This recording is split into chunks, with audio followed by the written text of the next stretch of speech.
বিচার আমরা পাবো, বিচার আমরা পাবো। মন্ডল সভাপতির সম্মানার্থে এটার বিচার চাই। শান্তনা সাহা গো ব্যাক, আন্দোলন এই ওয়ার্ড থেকে শান্তনা সাহাকে বহিষ্কার করতে হবে। জেগে নারী শক্তির প্রতিবাদে নেমে ওঠো। ওয়ার্ডের এক একটা বুথ সভাপতির উপর অত্যাচারের বিচার হোক। আপনারা জানেন যদিও বরাবর কালকে সব কিছু পরিষ্কার হয়ে গেছে। শান্তনা সাহা যিনি এই 12 নম্বর ওয়ার্ডের সম্মানিত কর্পোরেটর ছিলেন, এখন আমি সম্মানিত বলবো না কারণ ওনার ব্যবহারে উনি আর সম্মানিত রইল না। এখানে 3 দিন যাবৎ যে দেখেছেন আপনারা বন্যা পরিস্থিতিতে যা অবস্থা ছিল, এখানে বরাবর মানুষকে যে প্রোটিন বা খাওয়া দাওয়ার ব্যবস্থা করার কথা ছিল উনি সেই রকমভাবে দিচ্ছে না। আমার সোসাইটিতে ফার্স্ট ফ্লোর পর্যন্ত জল ছিল, এখানে ফার্স্ট ফ্লোরের মানুষ ছিন্ন বিচ্ছিন্ন, তাদের জিনিসপত্র বাড়িঘর তো কোনো কিছুর কোনো সীমা নেই। একবার উনি খোঁজ নেয়নি, খাওয়া দাওয়ার কোনো ব্যবস্থা করেনি। গতকাল আমার 108 জ্বর, আমি বিছানায় ছিলাম, এখানে আমার 2-3 জন যুব ভাইয়ের সাথে উনি বিশ্রীভাবে গালাগাল করছিল, মানে প্রচণ্ডভাবে গালাগাল করছিল।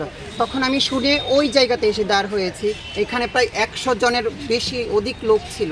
তখন আমি ওইখানে দাঁড়িয়ে যে উনি বিভিন্নভাবে আমার মণ্ডল স্তরের নেতৃত্বের অপমান করছিল, যে মণ্ডল সভাপতি চুরি করে চাকরি বিক্রি করে, পাপিয়া দত্ত নাকি এই 6 আগরতলাতে চুরি করে চাকরি বিক্রি করে। তখন আমার নেতৃত্বের উপর যখন উনি এইভাবে মানে নিন্দাজনক কথা বলছিল, তখন আমি ওইখান থেকে ফোনটা এইভাবে উপরে উঠালাম, এটা রেকর্ড করার জন্য এবং এটা এভিডেন্স রাখার জন্য, কারণ উনি যে কোনো সময় মিথ্যে কথা বলে, মিথ্যের আশ্রয় নেই।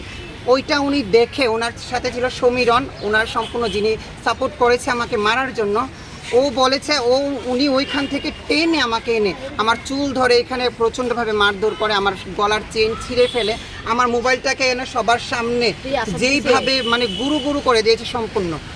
তারপর উনি যাওয়ার সময় এইটা বলেছে সবার সামনে যে কি করবে, আমার কে কি করবে, যাও তোমরা মুখ্যমন্ত্রীর কাছে বিচার দাও, মেয়রের কাছে বিচার দাও, আপনারা সবার থেকে জেনে নিন বিষয়টা, যে তারা কিচ্ছু করতে পারবে না, যে রাজ্যের মুখ্যমন্ত্রী মেয়ররাও নাকি ওনাকে কিচ্ছু করতে পারবে না। এর আগেও উনি এরকমভাবে অনেক রকম অপমানজনক কথা আমার নামে ছড়িয়েছে এবং এই সোসাইটির মানুষের জল বন্ধ করে দেয়, কিছুদিন বাদে কারেন্ট বন্ধ করে দেয়, মানুষকে প্রতিনিয়ত একটা সিগনেচারের জন্য গেলে অপমান করে, ওয়ার্ডে দাঁড় করিয়ে যা তা কথাবার্তা বলে এবং বিভিন্নভাবে টর্চার করে।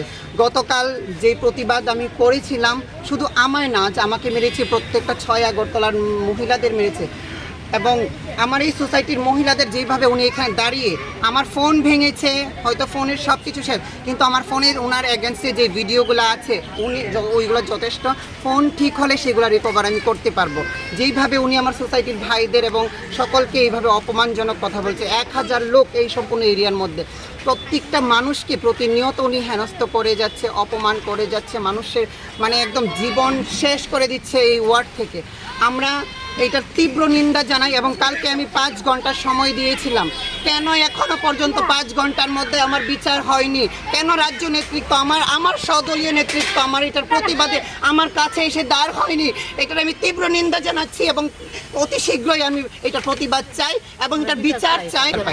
আমি যদি এখনো বিচার না পাই, আমি বলছি, আমি যদি রাজ্য সরকারের কাছে বা আমার সদলীয় নেতৃত্ব আমাকে মেরে গেছে, এখানে 2017 সাল থেকে আমি ভারতীয় জনতা পার্টির জন্য নিষ্ঠা দিয়ে নিজের নেতৃত্ব দিয়ে যাচ্ছি, কি কারণে আমার উপর ওই অত্যাচার হলো, আমার উপর হাত উঠালো উনি, এটা তীব্র নিন্দা এবং এটা প্রতিবাদ জানাচ্ছি। আমি বিচার চাই, আর যদি বিচার না সদলীয় হোক, আমি যদি বিরোধী হতাম বুঝতে পারতাম, আমি সদলীয়। উনি বলছে আপনাকে নির্গৃহীত করেনি? না, আমাকে বলেছে যে আমাকে এই কথাটাও বলে গেছে যাওয়ার সময়, আমাকে মানে শহর থেকে উধাও করে দেবে, কেউ ওইটার প্রতিবাদ করতে পারবে না, আমাকে মেরে ফেলবে, এইটারও কেউ খোঁজ পাবে না। তাই আমি এইটার সুস্থ তদন্ত চাই, আজকের মধ্যে এটার বিচার চাই। আর যদি বিচার না পাই, আমি এখনো পর্যন্ত এফআইআর করিনি, কারণ আমার নেতৃত্বরা বলেছে সুস্থ তদন্ত হবে, এখনো তদন্তের তত আমি দেখছি না, তদন্তের কেউই আসেনি, কেউ আমাকে কিছু জিজ্ঞেসও করিনি এখনো পর্যন্ত।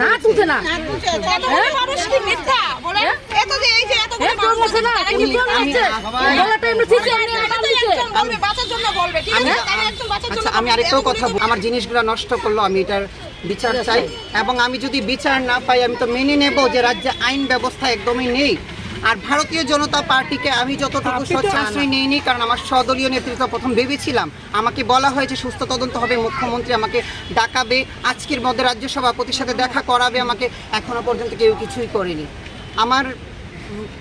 আমার সব কিছু রেডি আছে, এফআইআর কপি রেডি করে রেখেছি আমি, কিন্তু এখন আমি এফআইআর করিনি। কিন্তু আগামী 5 ঘন্টার মধ্যে যদি আমার কাছে লোক না আসে এবং এটার বিচার আমি না পাই, উনি যদি পদত্যাগ না করে, তাহলে যেহেতু এই রাজ্যে আইন ব্যবস্থা সুরক্ষিত না, এবং উনি পদত্যাগ একজন ব্যক্তির জন্য যদি মুখ্যমন্ত্রী এবং রাজ্যের সদস্য আর অপমানিত হতে হয়, তাহলে এই রাজ্য থেকে আমি চিরতরে নিজের শরীর অগ্নি দিয়ে ধ্বংস করে আমি এই রাজ্য থেকে মুক্তি নেব। এই সংসদ 12 নম্বর ওয়ার্ড পদত্যাগ চাইছি, পদত্যাগ করতে হবে। আর আরেকটাও কথা, যদি পদত্যাগ উনি না করতে পারে তাহলে আমাকে ফাঁসির সাজা দিতে হবে রাজ্যে। আমি ফাঁসির সাজা নিতে চাই এবং সরকারের অনুমোদনে আমি ফাঁসির সাজা নেব, এবং না ফাঁসির সাজা যদি আইন না দিতে পারে, অপরাধীকেও শাস্তি না দিতে পারে, আমি নিজের শরীরে আগুন জ্বালিয়ে নিজের শরীর শেষ করে দেবো, আমি এটা বলে দিলাম।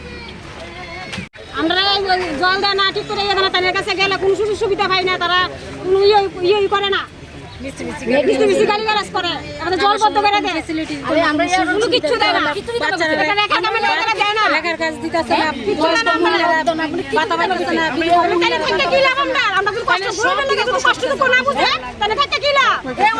আমরা চাই না, আমরা একটা ভোট লাগতো না, আমরা লাগবে না, কত হয়ে গেছে, তাহলে 800,000 ভোট না লাগতো না, তাহলে ভোট লাগতো না, আমরা রাজ্যে আমি যখন ঘুমামো গিয়া